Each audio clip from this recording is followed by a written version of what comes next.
Welcome to Khan's Crop Academy. Good morning, student. Hi, we are going to learn Standard 11 Agriculture, Science and Technology and Crop Science paper first.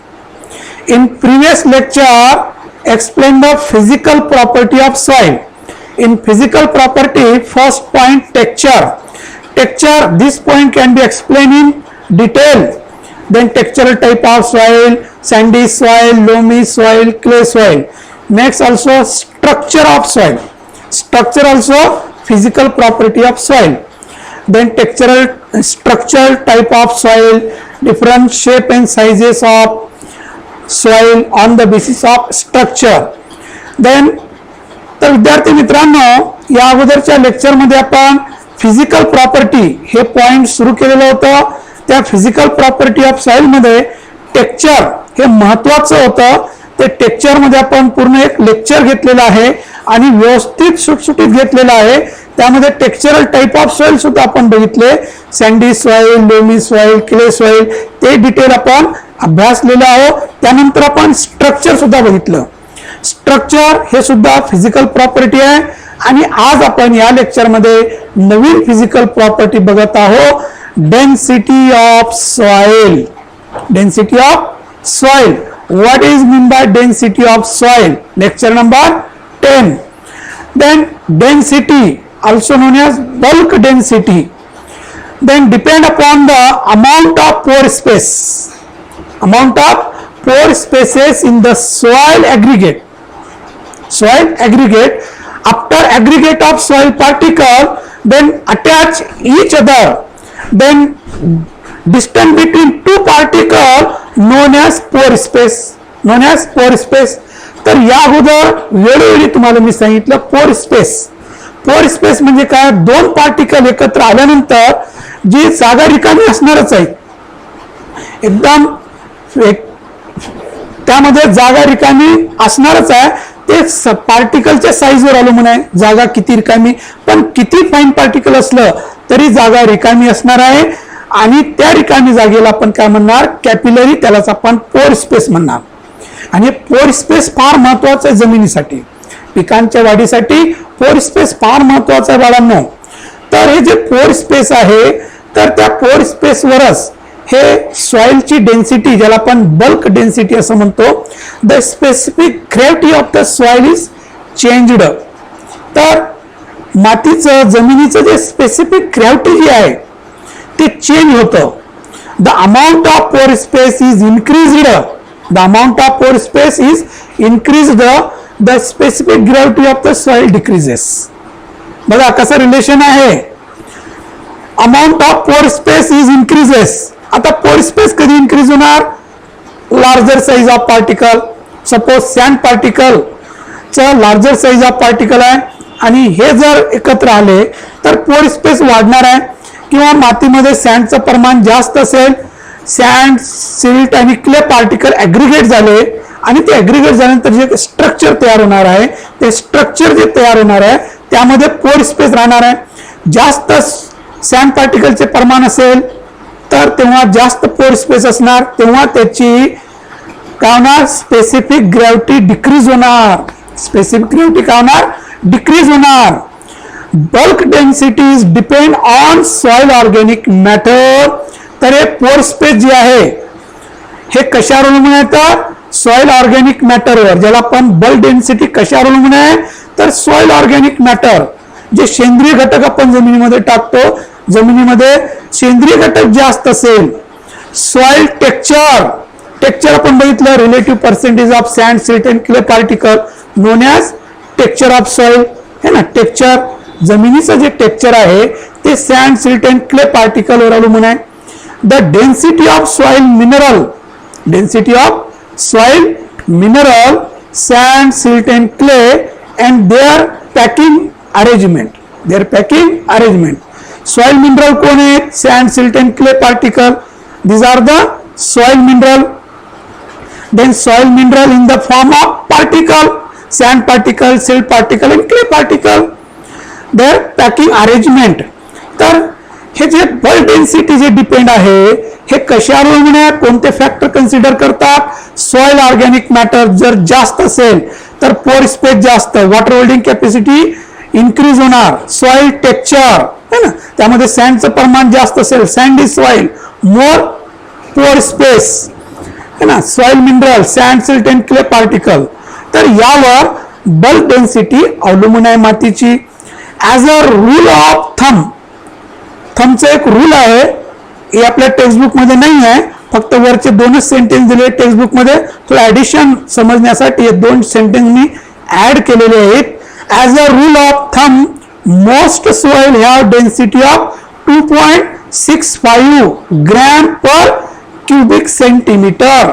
So ideally ही ideally आहे, पण त्यामध्ये a silt loam soil has 50% pore space and a bulk density of 1.33 gram per cubic centimeter.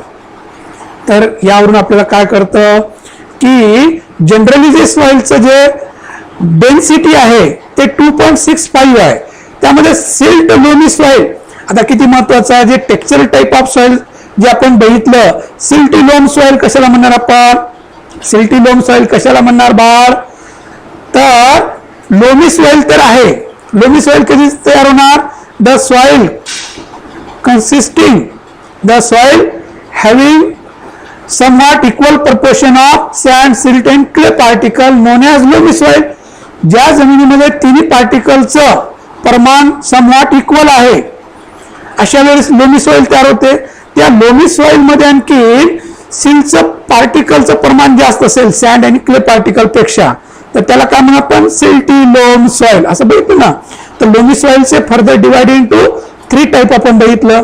तर silty लोम soil जर असेल तर 50% पोर space आहे त्याच्यामध्ये, काय 50% पोर स्पेस आहे, तर त्याची density 1.33 gram per cubic centimetre आहे. लक्षात, म्हणजेच पोर स्पेस वाढलं डेन्सिटी कमी होणार आहे की नाही, कारण हवा राहणार त्याच्यामध्ये. पोर स्पेस वाढलं की डेन्सिटी कमी होणार, पोर स्पेस कमी झालं डेन्सिटी वाढणार. म्हणजे इथं आपल्याला सांगता येते क्ले सॉइलची डेन्सिटी जास्त आणि सगळ्यात डेन्सिटी जास्त कशाची असणार आहे, क्ले सॉइलची, आणि सगळ्यात कमी सँडी सॉइलची डेन्सिटी कमी असणार, कारण त्याच्यामध्ये पोर स्पेस जास्त असतं. तर सिल्टी लोम सॉइलचे 50% पोर स्पेस असतं आणि त्यावेळेस त्याची डेन्सिटी किती आहे, 1.33 ग्रॅम पर क्युबिक सेंटीमीटर आहे. हे डेन्सिटी आहे मातीचं. तर हे केमिस्ट्रीचा भाग आहे, डेन्सिटी वगैरे थोडं केमिस्ट्रीचा भाग येणार आहे, काही थोडं फिजिक्सचाही भाग येणार आहे. तर तुम्ही त्यामध्ये तुम्ही कशाचा अभ्यास करत आहात, नीटचा अभ्यास करत आहे, म्हणजे तुमचं फिजिक्स केमिस्ट्री बायो हँड राहणार आहे. तरी मी त्यामध्ये माझं खारीचं वाटं तुम्हाला देणारच आहे, माझ्या पद्धतीनं नॉलेज तुम्हाला देणारच आहे. तर मी तर ऍग्रिकल्चरचा माणूस आहे, तरी आणखी तुम्हाला माझ्या पद्धतीनं समजून सांगण्याचा प्रयत्न नक्की करणारच आहे बाळांनो.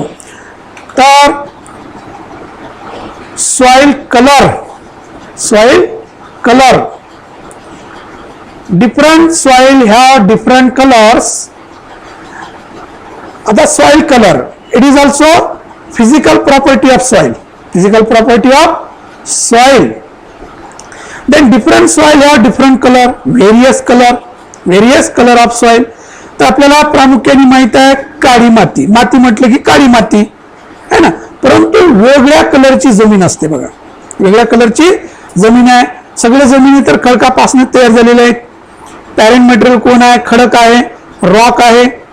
The colour of soil is mostly due to iron, manganese compounds and also the organic matter present in the soil. The color of soil is mostly due to iron, manganese compounds and also the organic matter present in the soil.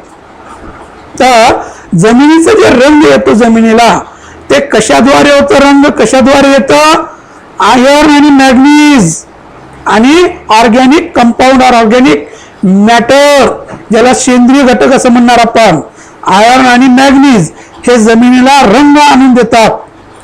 यापासून जमिनीला रंग येतं वेगवेगळं, black, grey, white, brown, असं वेगळ्या red, असे वेगळ्या रंगाच्या जमिनी आपल्याला बघायला मिळतात. आणि तिथं आपण बघणार आहोत, कुठंच जायची गरज नाही, घरामध्येच आपल्याला सगळ्या जमिनी बघता येणार आहे बाळांनो या digital क्लासद्वारे.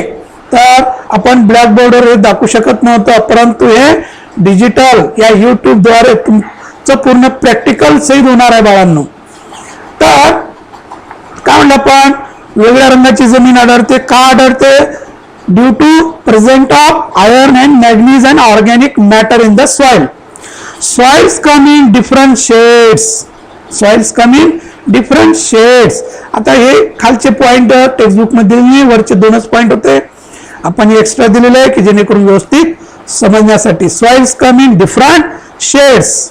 Most shades of soil are black, brown, red, grey and white.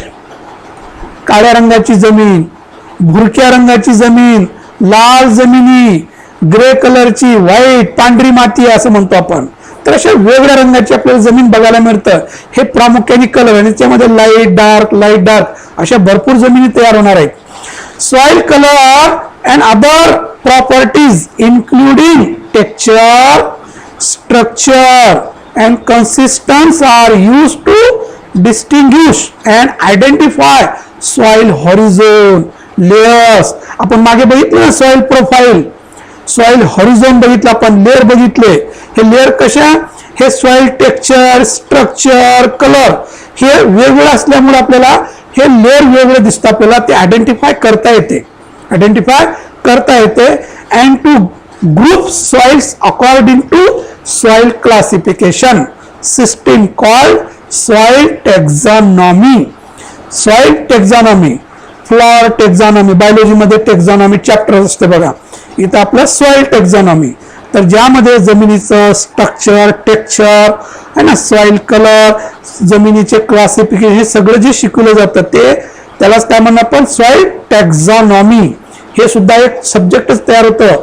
BSc agri, MSc याच्यामध्ये स्पेशल सब्जेक्ट असतं बाळांनो. तर agriculture is a broad term सांगितलं तुम्हाला.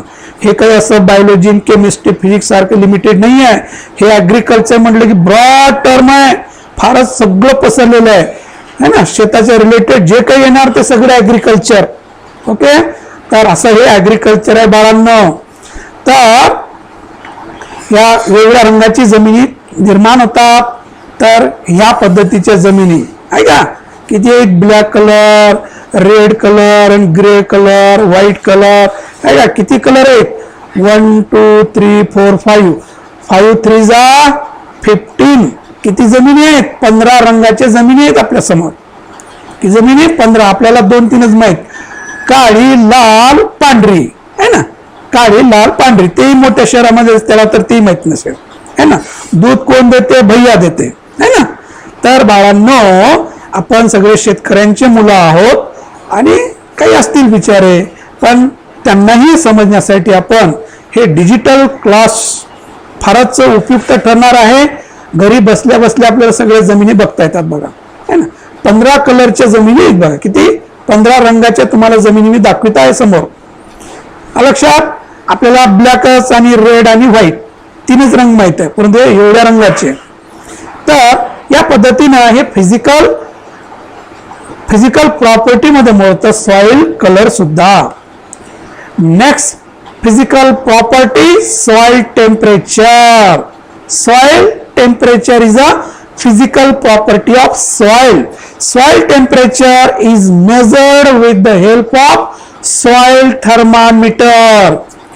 तर टेम्परेचर मोजण्याचं थर्मामीटर इन्स्ट्रुमेंट असतं आणि जमिनीचं तापमान मोजण्यासाठी सॉइल थर्मामीटरचा वापर केला जातो है ना.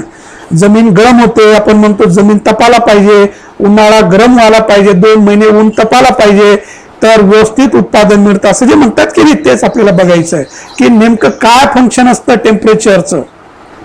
The favourable limit of soil temperature for biological activities and growth is from 27 to 32 degree Celsius. काही याच्यामध्ये 18 to 27 दिलेलं आहे. सो असं तर सॉइल टेम्परेचर हे बायोलॉजिकल ऍक्टिव्हिटी होण्यासाठी फार महत्वाचं आहे. आता बायोलॉजिकल ऍक्टिव्हिटी काय, there are certain microorganism live in the soil, beneficial microorganism, it require proper temperature for their growth. है ना, जमिनीचं तापमान हे मायक्रो ऑर्गॅनिझमच्या वाढीसाठी फार महत्वाचं काम करतं आणि जमिनीमध्ये मायक्रो ऑर्गॅनिझम असणं फार गरजेचं आहे. सॉइल मायक्रोऑर्गॅनिझम ज्याला म्हणतो आपण, हे फार बेनिफिशियल असतात पिकाच्या वाढ होण्यासाठी. है ना, त्याच पद्धतीनं मायक्रोची जर वाढ झाली तर जे काही ऑर्गॅनिक मॅटर डिकम्पोज करणारे असतात आणि न्यूट्रिएंट फॉर्म मध्ये तयार करून देणारे मायक्रोऑर्गॅनिझम जे प्लांटला घेता येत नाही ते मायक्रोऑर्गॅनिझम करून देतात, रेडीली अवेलेबल करून देतात प्लांट न्यूट्रिएंट आणि ते इझिली तो प्लांट घेऊ शकतो. तर मायक्रोऑर्गॅनिझम जगणं महत्वाचं आहे. त्यासाठी soil temperature 27 to 32 degree Celsius असणं महत्वाचं आहे. लक्षात. तर पिकाच्या वाढीसाठी सुद्धा आपण जे सांगतो टेम्परेचर ते 7 to 27 या दरम्यान टेम्परेचर पिकाच्या वाढीसाठी फार उपयुक्त असतं. Lower limit and higher limit असं. तर soil temperature directly affect plant growth. काय म्हणतात, सॉइल टेम्परेचर किती महत्वाचं आहे, directly affect the plant growth. Soil temperature व्यवस्थित असेल तर उगवण सुद्धा होणार बियाची, तिथून जमिनीचा संपर्क आहे, तिथून जमिनीचा कॉन्टॅक्ट आहे, जर्मिनेशन पासन तर पूर्ण पीक मॅच्युअर होईपर्यंत. है ना, तर सॉइल टेम्परेचर हे पिकासाठी फारच उपयुक्त असतं बाळांनो. Most soil organism functions best at an optimum soil temperature. आता ऑप्टिमम सॉइल टेम्परेचर 18 to 27 कुठं दिलं, कुठं 27 to 32 डिग्री सेल्सिअस आहे. सॉइल मायक्रोऑर्गॅनिझमची ऍक्टिव्हिटी चांगली होण्यासाठी, त्याचं कार्य चांगलं पार होण्यासाठी. Soil temperature impacts the rate of नायट्रिफिकेशन.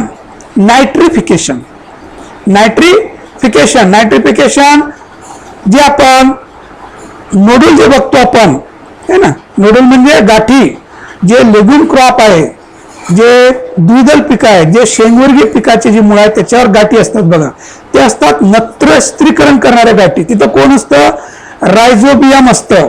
Rhizobium नावाचं बॅक्टेरिया असतं आणि त्याला जगण्यासाठी काय करावं लागतं, हवेमधलं मुक्त जे नायट्रोजन आहे, हवेमध्ये किती आहे नायट्रोजन, 79% नायट्रोजन आहे, पण ते पिकासाठी उपयुक्त आहे का नाही, पिकाला घेता येत नाही ते हवेमधलं नत्र. पण तो काय करतं, मायक्रोऑर्गॅनिझम रायझोबियम नावाचं हवेमधलं नत्र ऍब्सॉर्ब करतं आणि त्याचं नायट्रेट फॉर्म मध्ये रूपांतर करून ठेवतं आणि ते नायट्रेट फॉर्म मधलं पिकाला डायरेक्ट घेता येतं. पिकाची चांगली वाढ होते, उत्पादनामध्ये वाढ होतं. ते जी प्रोसेस आहे त्याला म्हणतात नायट्रिफिकेशन. समजलं, nitrification. It also influences soil moisture content, aeration and availability of plant nutrient. Soil temperature हे इन्फ्लुएन्स कशावर करतं, soil moisture content and aeration availability of plant nutrient याच्यावर अफेक्ट करतं, इफेक्ट करतं. बघूया आपण सॉइल टेम्परेचर मेजर कशापासून करतात. हे सॉइल थर्मामीटर. हे काय, सॉइल थर्मामीटर. जमिनीचं तापमान मोजलं जातं. वेगवेगळ्या पिकांना जमिनीचं तापमानही असायला पाहिजे योग्य, तर पिकाची वाढ होते. जर्मिनेशनसाठी तर फार महत्वाचं आहे. हे सॉइल थर्मामीटर आहे. याद्वारे जमिनीमधलं तापमान मोजलं जातं, तापमान मोजलं जातं, टेम्परेचर मेजर केलं जातं याच्याद्वारे. अंडरस्टँड स्टुडंट, समजत आहे का. Next physical property of soil, plasticity. Plasticity is the property of material which when subjected to an external force allow it to be determined rapidly without rupture of plastic rebond and without volume change. प्रत्येक जमिनीचं plasticity वेगवेगळं असतं. वेगळं असतं. तर external force लागल्यानंतर ते rapidly without rupture of plastic rebound and without volume change. त्याचं without volume change. It is the property of soil by which it undergoes deformation without cracking or fracturing. आपण जमीन क्रॅक होते असं म्हणतो की नाही. क्ले सॉइल, ओलावा कमी झालं की काय होते, जमीन भेगा पडतात बघा, आणि ते भेगा पडणं पिकासाठी घातक असतं. तर जे प्लॅस्टिसिटी आहे ना, जे डिफॉर्मेशन होणं, undergo deformation without cracking or fracturing, without fracturing, त्याला आपण प्लॅस्टिसिटी. Plasticity of soil is depend on the amount of clay particles. कशावर अवलंबून आहे? क्ले पार्टिकल वर अवलंबून आहे. सांगितलं की मी, क्ले पार्टिकल हे प्लॅस्टिसिटी जे अवलंबून आहे सगळं, हे क्ले पार्टिकल अवलंबून आहे. क्ले पार्टिकल हे सिमेंट सारखं काम करतं, कारण सगळ्यात फाईन आहे ना, हे जास्त होल्ड करून ठेवतं सिल्ट पार्टिकलला, सॅन्ड पार्टिकलला. And the moisture percentage present in it. लक्षात, प्लॅस्टिसिटी कशाला अवलंबून आहे? क्ले पार्टिकल आणि मॉइश्चर वर अवलंबून आहे. मॉइश्चर कमी झालं, जमीन क्रॅक होणार, भेगा पडणार है ना. तर क्ले पार्टिकल जास्त असेल, ज्याला आपण चोपन मातीची जमिनी म्हणतो, चिकन मातीची जमिनी, हे लवकर भेगा पडतात. थोडं ओलावा कमी झालं, जसं जसं ओलावा कमी होत चाललं तसं ते क्रॅक होणार. आणि लोमी सॉइल क्रॅक होणार नाही लवकर. सँडी सॉइल तर होतच नाही, सँडीचा तर काही प्रश्नच नाही, त्याच्यामध्ये तर फार पोअर स्पेस आहे ना. ते पार्टिकल जास्त अटॅच होत नाही, ॲग्रिगेट होत नाही, म्हणून क्रॅक होत नाही. प्लॅस्टिसिटी सँडी सॉइलमध्ये जास्त आहे, त्यापेक्षा नंतर कमी सिल्टीमध्ये आणि क्लेमध्ये तर सगळ्यात कमी आहे प्लॅस्टिसिटी. प्लॅस्टिसिटी म्हणजेच it is the property of soil by which it undergo deformation without cracking और फ्रॅक्चरिंग है ना. तर clay soil particle, clay soil हे जास्त काय होतं? क्रॅकिंग होतं. काय होतं? जास्त क्रॅकिंग होतं. तर क्ले पार्टिकल आणि सँड मॉइश्चर कंटेंटवर प्लॅस्टिसिटी अवलंबून आहे. तर इथं बघूया आपण, प्लॅस्टिसिटी आहे हे solid, semi solid, plastic, liquid. लक्षात, म्हणजे सोडत नाही है ना. तर हे फिजिक्सचा भाग आहे थोडं. तर तुमच्या फिजिक्सच्या सरांनाही तुम्ही विचारू शकतात हे प्लॅस्टिसिटी नेमकं का असतं है ना. आता इक्वेशन हे ते आता आपल्याला ते फिजिक्सच्या भाषेमध्ये त्यांनी व्यवस्थित समजून सांगतात. तर हे सॉलिड फॉर्ममध्ये, हे सेमी सॉलिड आणि प्लॅस्टिक, त्याच्यानंतर लिक्विड नंतर एकदम सोडून देतं है ना, वॉटर कंटेंट. तर असं प्लॅस्टिसिटी हे अटॅचमेंट असतं है ना. तर सॉलिड नंतर सेमी सॉलिड, नंतर तिसरं प्लास्टिक मध्ये रूपांतर, नंतर लिक्विड मध्ये, असं त्याचं काय होतं? चेंजेस होतं, त्याचं प्रॉपर्टी चेंजेस होतं. तर हे फिजिक्स वाले व्यवस्थित तुम्हाला समजून सांगू शकतात. तर आपल्याला तेवढं डिटेल नाही आहे, आपल्याला फक्त फिजिकल प्रॉपर्टी मध्ये काय काय येतं हे आपल्या टेक्स्टबुक मध्ये दिलेलं आहे. तरी आपण जास्त डीप मध्ये बघत आहोत. Then next, soil consistency. Soil consistency. It is also physical property of soil. It refers to the resistance of soil with various moisture content to mechanical stresses. Mechanical consistency है ना. आपण जाम जेली याच्यामध्ये consistency subject word येतं बघा, शब्द येतं consistency, gel like consistency असं म्हणतात की नाही. तर कन्सिस्टन्सी असं ओळून ठेवण्याचं, hold. It refer to the resistance of soil with various moisture content to mechanical stresses. It is the best guide for tillage operation.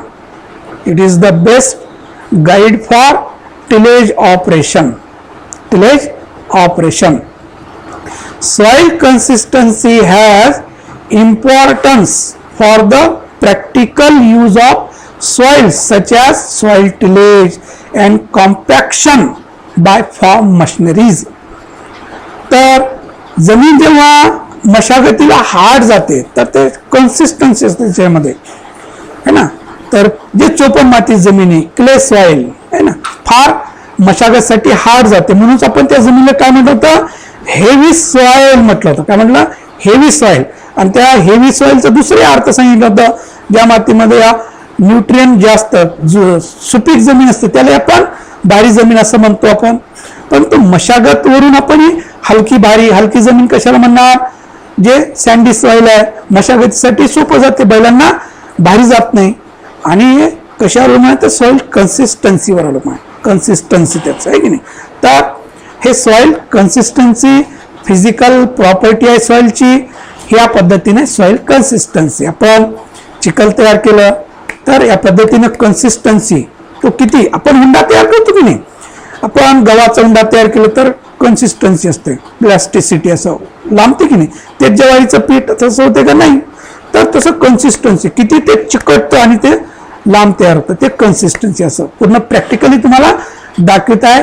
याला म्हणतात सॉइल कन्सिस्टन्सी. काय म्हणतात, सॉइल कन्सिस्टन्सी. याची सॉइल 0.3 मिलीमीटर कन्सिस्टन्सी. किती ते काय होतं, लांबतं आहे ना, किती लांब लेंथ त्याची किती होते, कन्सिस्टन्सी कितीपर्यंत तो एकमेकाला धरून ठेवतात ते आहे ना, ते सॉइल कन्सिस्टन्सी. नंतर सॉइल कन्सिस्टन्सी मध्ये आपण लूज सॉइल आहे का, हे कसं आहे, लूज आहे, भुसभुशीत, आणि काय, फ्रिएबल. हे शब्द नेहमी जाणार आहेत. Loose and friable soil suitable for underground crop. तर लूज अँड फ्रेबल तर सॉइल कन्सिस्टन्सी दर्शविते. नंतर या पद्धतीनं फॉर्म है ना, एक्सटर्नली फोर्स लावलं जातं. तर हे सॉइल कन्सिस्टन्सी हे फिजिकल प्रॉपर्टी आहे. तर विद्यार्थी मित्रांनो, इथं आपलं फिजिकल प्रॉपर्टी आपण संपवलेलं आहे. फिजिकल प्रॉपर्टी मध्ये आपण काय काय बघितलं, texture, structure, density, plasticity, consistency है ना. नंतर सॉइल टेम्परेचर बघितलं. This are the physical property of soil. हे फिजिकल प्रॉपर्टी आपण बघितलं. काय हे सगळं बघायचं आपल्याला, याचं फंक्शन काय, याचं महत्व काय पिकासाठी, हे पुढे येणार आहे. आणि या फिजिकल प्रॉपर्टीच्या अगोदर आपण सॉइल कंपोजिशन बघायचं होतं बाळांनो, कारण टेक्स्टबुक मध्ये दिलेलं नाही. सॉइल कंपोजिशन आपल्याला माहित झालं की आपल्याला मिनरल मॅटर काय, ऑर्गॅनिक मॅटर काय, एअर अँड वॉटर काय, ह्या गोष्टी माहित होतात. ते आपण आता हे प्रॉपर्टी आपण सुरू केलं तर प्रॉपर्टी आपण कंप्लीट करूया. फिजिकल प्रॉपर्टी झाल्यानंतर केमिकल प्रॉपर्टी बघायचं, नंतर बायोलॉजिकल प्रॉपर्टी बघायचं, नंतर सॉइल कंपोजिशन बघू, नंतर यांचं फंक्शन बघू. तर सुटसुटीत असं व्यवस्थित लेक्चर सुरू आहेत. तर इतर आपले जे मित्र कंपनी आहेत तर त्या सगळ्या मित्रांना आपण शेअर करा की त्यांचाही अभ्यास व्हावं है ना. आपल्याला वाटतं की आपला भाऊ आपला मित्र मागे राहावा म्हणून नाही, मग आपण खालीचं वाटा त्यांना सहकार्य करायचं, फक्त शेअर करायचं, बघणं न बघणं त्याचं कर्तव्य, पण आपण शेअर करा, त्यांना चांगली माहिती देणं हे माणसाचं कर्तव्य आहे. एकमेकाला चांगली माहिती देणं गरजेचं आहे. तर आपण माणूस आहोत, एकमेकाला सहकार्य करणं महत्वाचं आहे. तर तुम्हाला ज्यांना हे माहीत झालं युट्यूब चॅनल, त्यांनी इतर विद्यार्थ्यांना, आपले जे मित्र कंपनी आहेत, बरेच मित्र आपल्या 5वी वर्गापासनं 1ली वर्गापासनं मित्र असतात, परंतु नंतर वेगळ्या कॉलेजमध्ये गेले, वेगळ्या शहरामध्ये गेले त्यांनी शिकायला. तर 10वी पर्यंत, काही 7वी पर्यंत फुटले, नंतर 10वी नंतर फुटले, तरी जे कॉन्टॅक्ट असतंच आपलं. तर आपण एक 20-25 मित्रांना तरी आपण शेअर करा. तर विद्यार्थी मित्रांनो, एकमेकाला सहकार्य करा आणि जास्तीत जास्त शेअर करा. सबस्क्राईब केलं असेल धन्यवाद, नाही केलं असेल तर करा. तर सबस्क्राईब केल्यामुळे आम्हाला एक उत्साह निर्माण होतं बाळांनो, प्रेमाची थाप आमच्या पाठीवर पडल्यासारखं होतं. तर सबस्क्राईब करा. थँक्स. जय जवान जय किसान.